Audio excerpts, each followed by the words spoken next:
যে তাগিদ বিজেপি কর্মীদের মধ্যে দেখা যাচ্ছে, সেটা নিয়ে কি ভাবছেন? প্রথমেই আমি আপনার এই কথাটার বিরোধিতা করতে চাই যে এখন থেকে পার্টি সংগঠন মজবুত করার চেষ্টা করছে না। অনেক আগে থেকে আমাদের সংগঠন মজবুত করার চেষ্টা হয়ে আসছে, আজকে থেকে নয়। আপনি 2021-এও যখন বিধানসভা হয়েছিল তখনও হয়েছে, 19-এও হয়েছে। সুতরাং সংগঠন একটা প্রসেস, যেটা পরপর পরপর হতে থাকে। এটা হচ্ছে, আস্তে আস্তে হচ্ছে, সংগঠন মজবুত যেমন হওয়ার হচ্ছে। আগামী দিনে সেটা আমরা বুঝতে পারবো ভোটের মাধ্যমে। কি করে আপনি বললেন যে আজকে সংগঠন আপনাদের মজবুত হচ্ছে? বিরোধীরা বারবার একটা প্রশ্ন করে আছে, গত আপনার ইলেকশনের সময় দেখা গেছে যে বড় বড় নেতা মন্ত্রীরা এসেছেন এবং বলে গেছেন ইস্পাত 200 পার। অঙ্ক তলে ছক তলে কি বলছে? এবারে দেখা গেল 26-এ নির্বাচনের আগে অমিত শাহ সেখানে নেতাজি ইন্ডোরে এসে দলীয় কর্মীদেরকে চাঙ্গা করার একটা টনিক দিয়ে গেলেন। তো আপনি কি করে মনে করছেন যে আজকে দল? দেখুন, যেবার যখন প্রথম বলেছিল ইসবার 200 পার, তখন আমরা কিন্তু দুয়ে ছিলাম। আপনারা খেয়াল করে দেখবেন 2019-এর আগে। ওইটা বলার পরে আমরা কোথাতে এলাম? 77-এ। যে কোনো জিনিসের টার্গেট সবসময় ওপর দিকে রাখতে হয়, টার্গেট সবসময় উঁচুতে বেঁধে দিতে হয় কর্মীদের কাছে। আপনি যদি টার্গেট 100 করে দেন তাহলে সেটা 50-এ এসে দাঁড়াবে। সুতরাং 200 টার্গেট আমাদের ছিল, আমরা 200-র জন্য লড়াই করেছিলাম, কোনো কারণে সেটা সম্ভব হয়নি। এবার সেটা সঠিকভাবে যদি নির্বাচন হতো, নির্বাচন কিভাবে হয়েছে তার যে নানা রকম প্রসিডিওর, সেগুলোও এর মধ্যে আসবে। সেই জিনিসগুলো আপনাদের ভাবা দরকার। সে নিয়ে আপনাদের কোনো প্রশ্ন করতে দেখি না তো আমরা। বিরোধীরা কি বলল, সরকার কি বলল, আপনারা আসল জায়গায় প্রশ্ন করুন। যে সরকারে আছে সেখানে কিভাবে পরিচালনা হওয়া দরকার, কিভাবে ভোট হওয়া দরকার, ভোটটা কেন ঠিক মতন হচ্ছে না, কিভাবে হলে ভালো হয়, এগুলো যাতে মানুষ জানতে পারে। আপনারা সেভাবে করলে আমার মনে হয় আপনাদের মাধ্যমেই কিন্তু মানুষ বেশি উপকৃত হবে, বেশি ব্যাপারগুলো বুঝতে পারবে, জানতে পারবে। 2026 এইবার ভোটের আগে একটা করে নতুন নতুন কর্মসূচি হয় এবং নতুন কোনো বিভিন্ন ধরনের ঘটনাও ঘটে। এবার সিঁদুর অপারেশন কতটা মাইলেজ দেবে এবার 2026-এর ভোটকে এগিয়ে নিয়ে যাবে কতটা? সিঁদুর অপারেশনটা আমরা কোনো পলিটিক্যাল মাইলেজ পাওয়ার জন্য করিনি, বা সিঁদুর অপারেশনটা আমরা করিনি। প্রথম কথা, যদি পাকিস্তানের জঙ্গিরা এসে আমাদের 26 জন বোনের সিঁদুর মুছে না দিত, তাহলে তো এটা হতো না। তাহলে কি আপনারা বলতে চান মোদিজি ফোন করে বলেছিল যে তোমরা এসে 26 জনের সিঁদুর মুছে দাও, আমরা এই প্রোগ্রামটা করবো পলিটিক্সের জন্য? না। সুতরাং প্রথম প্রশ্নই হচ্ছে সিঁদুর মোছা বা সিঁদুরের যে সিঁদুর অপারেশন যেটা, সেটা সঙ্গে পলিটিক্যাল কানেকশন কিছু নেই। এবার কেউ যদি সেটাকে পলিটিক্যালি কানেক্টেড করতে চায়, সেটা তাদের দুর্বলতা বলে আমি মনে করি। তাদের কাছে কিছু নেই, মানুষকে বোঝাবার কিছু নেই, এটাকে সামনে রেখে তারা পলিটিক্স করছে। মাঝে মাঝে আমি শুনলাম আমাদের মুখ্যমন্ত্রীও বলেছেন, তৃণমূলের কিছু নেতাও বলেছেন যে উনি সিঁদুর বেচতে এসছেন, সেই জন্য আগে চা বেচতেন, নানারকমভাবে কটাক্ষ করেছেন। কিন্তু একটা জিনিস আপনারা দেখেছেন, প্রধানমন্ত্রী কটাক্ষের বিরুদ্ধে কোনো কথা বলেননি, কোনো উত্তর দেননি। তার মানে কি উনি কোনো ভাষা জানেন না, উনি কিছু বলতে জানেন না, উনি কোনো উত্তর দিতে জানেন না, উনি শিক্ষিত নন? তা নয়। যাকে সারা ভারতবর্ষ আজকে মানছে, সারা পৃথিবী আজকে মানছে, তাকে ওই ধরনের কথা বলে ছোট ওনারা নিজেরাই হচ্ছে। সুতরাং অপারেশন সিন্দুর যেটা হয়েছে সেটা কিন্তু ভীষণ এফেক্টিভ হয়েছে। এত প্রপার ওয়েতে চিন্তা ভাবনা খুব কম দেশ করতে পারে। এবং আপনি জানেন এটা কিন্তু সরকারি তরফ থেকে স্লোগান নয়, এটা কিন্তু মিলিটারি অ্যাকশন থেকে, মিলিটারি যে গ্রুপ, আমরা তো 3টে মিলিটারি গ্রুপের একজন প্রধান, এখন কম্বাইন করে দেওয়া আছে, এয়ারফোর্স, আর্মি, নেভাল, 3টেকে মিলিয়ে এক করা হয়েছে। তাদের মধ্যে থেকেই এই অপারেশন সিঁদুরটা এসছে। যারা সিঁদুর মুছিয়েছে তার এগেনস্ট এই অপারেশন। এবং এটা সেই সব মেয়েদের যারা তাদের স্বামী, যারা স্ত্রী, যারা স্বামী হারিয়েছেন, যারা ভাই হারিয়েছেন, তাদেরকে ভীষণভাবে টাচ করেছে। সারা পৃথিবী এতে উদ্বেলিত হয়ে উঠেছে এই একটা কথায়। সেইটা অপোজিশন পার্টির সহ্য হচ্ছে না, কারণ তাদের দোকান প্রায় বন্ধ হওয়ার মতন অবস্থা না। আপনি যখন এই কথাটাই বললেন, আমার একটা প্রশ্ন, যে যেখানে মোদিজি যে সিঁদুর মোছার একটা নিলেন, তৎপরতা নিলেন এবং জঙ্গিদেরকে ধ্বংস করছেন। সেখানে দেখা যাচ্ছে বিজেপির দলের কোনো মন্ত্রী সেখানে সন্ত্রাসবাদীর বোন হিসেবে আখ্যা দিচ্ছে। কি করে তাহলে বিরোধীদের হাতে তাহলে বল তুলে দিচ্ছে? কি বলবেন আপনি আপনাকে আজকে? বলছি একটা কথা, যে ভারতবর্ষের মধ্যে সব থেকে বড় দল হচ্ছে ভারতীয় জনতা পার্টি। শুধু ভারতবর্ষে নয়, ভারতীয় জনতা পার্টির এখন সদস্য সংখ্যা পৃথিবীর মধ্যে সব থেকে বেশি। এত লোক, এত সদস্য, এত এমএলএ, এত এমপি থাকলে কারুর না কারুর মুখ দিয়ে কিছু না কিছু কথা বেরিয়ে যায় যেগুলো ভুল। সেই ভুলকে আমরা সাপোর্ট করলাম কিনা সেটা আপনাদের দেখা দরকার, আপনারা যারা ওই দিকে বসে আছেন, যে আমরা এই ভুলটাকে সাপোর্ট করেছি কি কোথাও?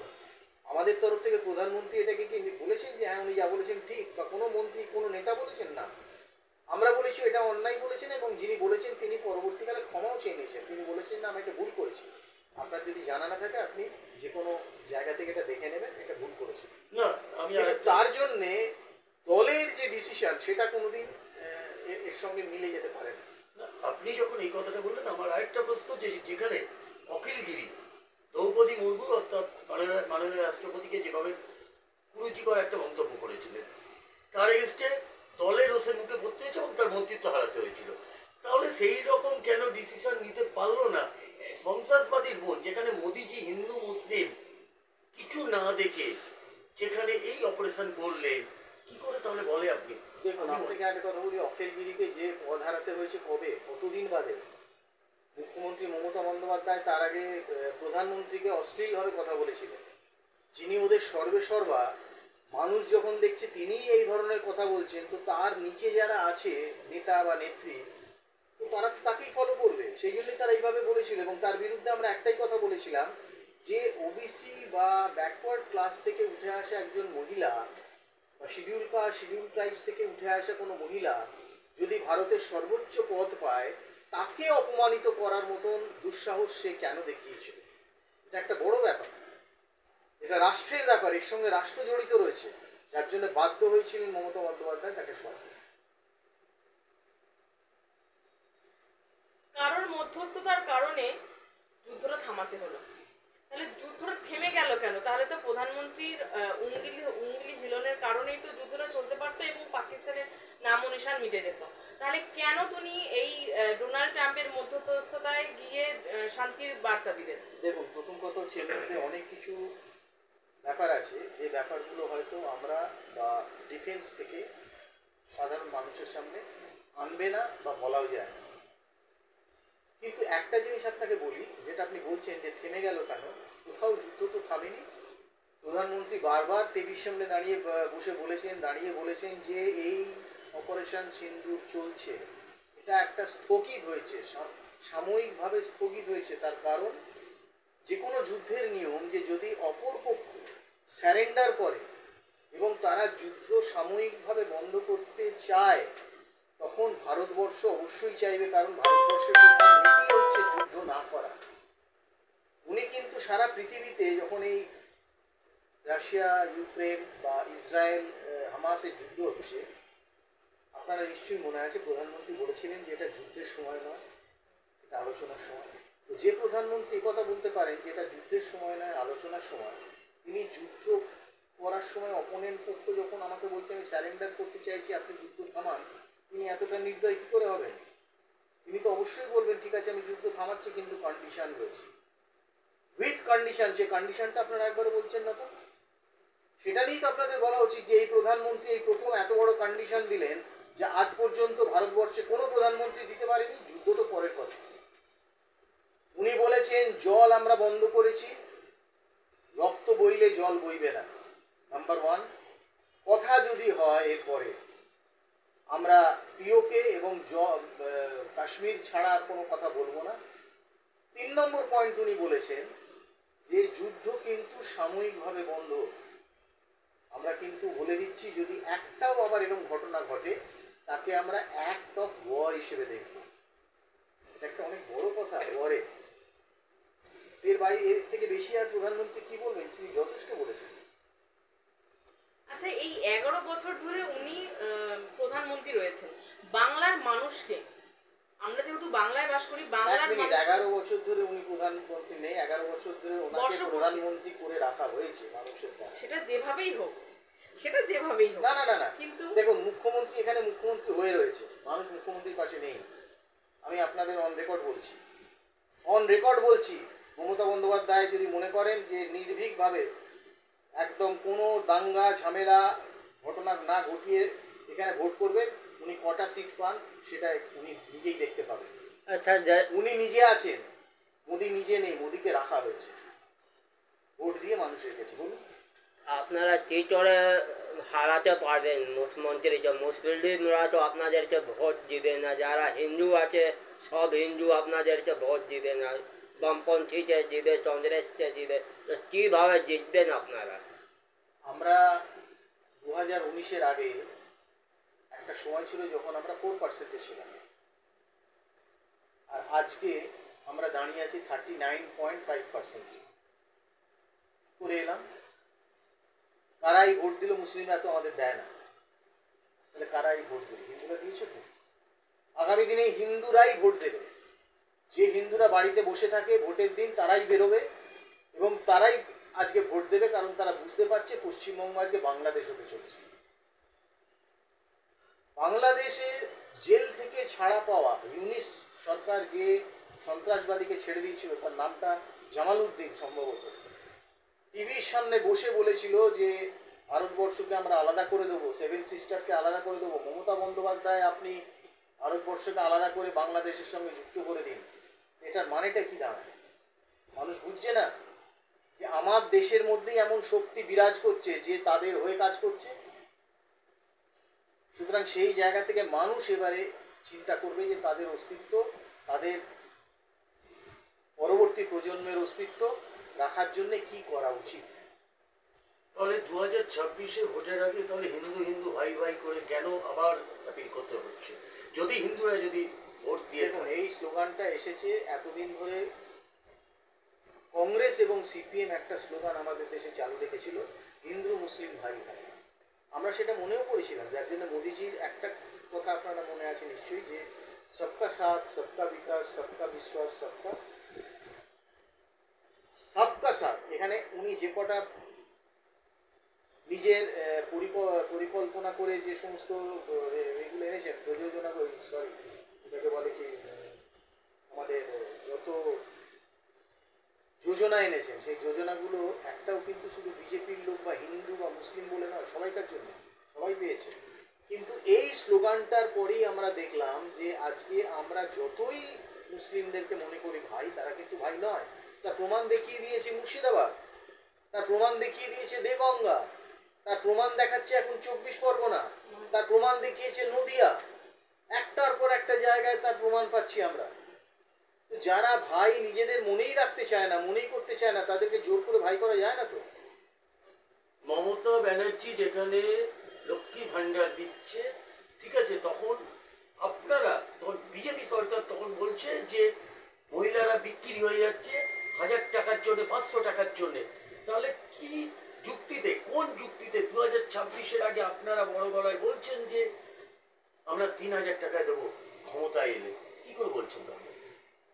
কোন আপনি ক্যালকুলেশন? আপনি মধ্যপ্রদেশে জানেন যে লাডলা বাহেন একটা পরিকল্পনা চলে, তার সঙ্গে সঙ্গে মধ্যপ্রদেশে মহিলাদের শিক্ষিত করা হয়, তার সঙ্গে সঙ্গে মধ্যপ্রদেশে মহিলাদের একটা সোসাইটি তৈরি করা হয়, অ্যাসোসিয়েশন তৈরি করা হয়, ডেভেলপমেন্ট করার জন্য তাদের একটা মার্কেট দেওয়া হয়, মধ্যপ্রদেশে লোকেদের চাকরি হয়, মধ্যপ্রদেশে ইনফ্রাস্ট্রাকচার তৈরি হয়, মধ্যপ্রদেশে শিক্ষা ব্যবস্থা অনেক উন্নত, মধ্যপ্রদেশের শিল্প অনেক উন্নত।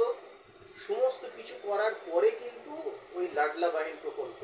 আর আমাদের পশ্চিমবঙ্গে কোনো কিছু না করে সরকারি টাকা, যেটা আমার আপনার ট্যাক্সের টাকা, সেই টাকায় একজনকে কিনে নেওয়া হচ্ছে। সেই জন্যই আমরা বলেছি আমরা তা করব না। আমরা পশ্চিমবঙ্গে শিল্প আনবো, আমরা পশ্চিমবঙ্গে চাকরি আনবো, আমরা পশ্চিমবঙ্গের স্বাস্থ্য ব্যবস্থাকে আবার তুলে ধরবো আগের মতো। পশ্চিমবঙ্গের সমস্ত রাস্তাঘাট থেকে আরম্ভ করে যা কিছু আছে, যে কটা কেন্দ্রীয় প্রকল্প আছে, সেগুলোকে পশ্চিমবঙ্গের সঙ্গে জুড়বো। তারপরে মহিলা যারা আছে তাদেরকে 3000 টাকা করে দেবো, রোজগার করে। পশ্চিমবঙ্গ সরকার রোজগার করবে, আর এখানে পশ্চিমবঙ্গ সরকার ধারে আছে।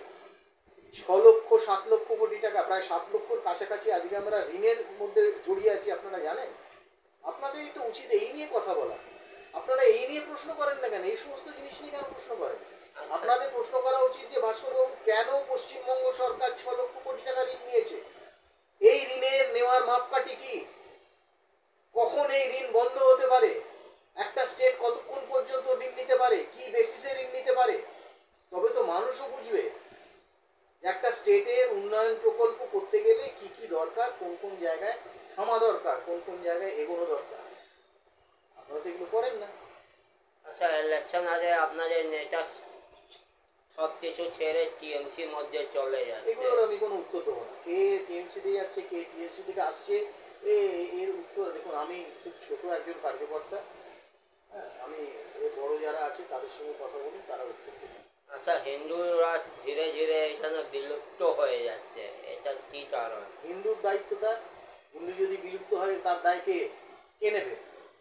মুসলিমরা নেবে, না শিখ নেবে, না ইসাইরা নেবে? আপনি আপনার অধিকার থেকে বঞ্চিত হচ্ছেন, তার দায় কার? আপনার। কারণ আপনি সরকারকেই ভুল চয়েস করেছেন এবং তাকেই আপনি বছরের পর বছর রেখে দিচ্ছেন। তো তাহলে দায় তো তাদেরই, দায় তো আমাদেরই। আমাদেরকে সেই দায় নিতে হবে এবং সেই দায় থেকে নিজেদের উদ্ধার করতে হবে, নিজেদেরকে। 2026-এ কটা সিট পেতে পারেন আপনারা? এই তো জ্যোতিষী কথাবার্তা হয়ে গেল। বাঙ্গাজি যেরকম মাঝে মাঝে শুনি আমি, কিছু কিছু ইউটিউবে আছে, বাঙ্গাজি একজন আছেন যিনি বলেন না, অনেকজন বিজেপির নেতা হ্যাঁ, তো বলতে আমি ভাই 200 ওসব বলতে টুরি, পারবো না। 225। আমি বলতে পারবো না। আমি এটুকুনি বলতে পারি, যদি লোকাল ক্যান্ডিডেট হুগলি জেলায় দেওয়া হয়, তাহলে হুগলি জেলায় যে 18টা সিট আছে তার মধ্যে তো 10টা সিট পাওয়ার মতন জায়গায় আমরা আছি, লোকাল ক্যান্ডিডেট।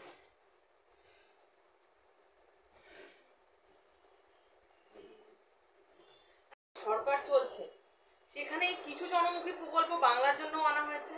তাহলে সেই জনপ্রকল্পগুলো কেন মানুষ পাচ্ছে না, সাধারণ মানুষ পাচ্ছে না?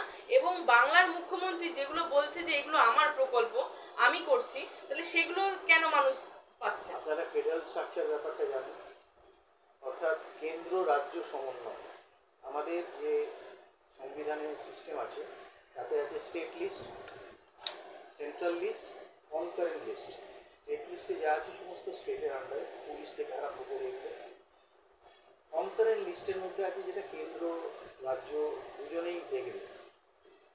এবার আপনি বলুন যে যদি কেন্দ্রীয় সরকারের প্রকল্পগুলো রাজস্থানে ভালোভাবে রূপায়িত হতে পারে, গুজরাটে ভালোভাবে রূপায়িত হতে পারে, ছত্তিশগড়ে ভালোভাবে রূপায়িত হতে পারে, মধ্যপ্রদেশে ভালোভাবে রূপায়িত হতে কারণ পারে, সেখানে ডবল ইঞ্জিন সরকার। দাঁড়ান, আমার শেষ করতে দিই, তাহলে তো আপনিই বলে দিলেন উত্তর, তাহলে আর আমার কাছ থেকে চাইছেন না। ওইটাই তো কথা, ডবল ইঞ্জিন সরকার দরকার। যদি এখানে এমন একটা সরকার থাকে যে উন্নয়নই বোঝে না, উন্নয়ন কি সে বোঝে না, সে শুধু বোঝে উন্নয়ন বলতে একটাই, যে নিজেদের পকেট কি করে ভরবে, তাহলে সেখানে আপনি কেন্দ্রীয় প্রকল্প এনে কি করে সেখানে এক্সপেক্ট করছেন? আপনাকে তার জন্য সরকার বদল করতে হবে, ডবল ইঞ্জিন সরকার চাই।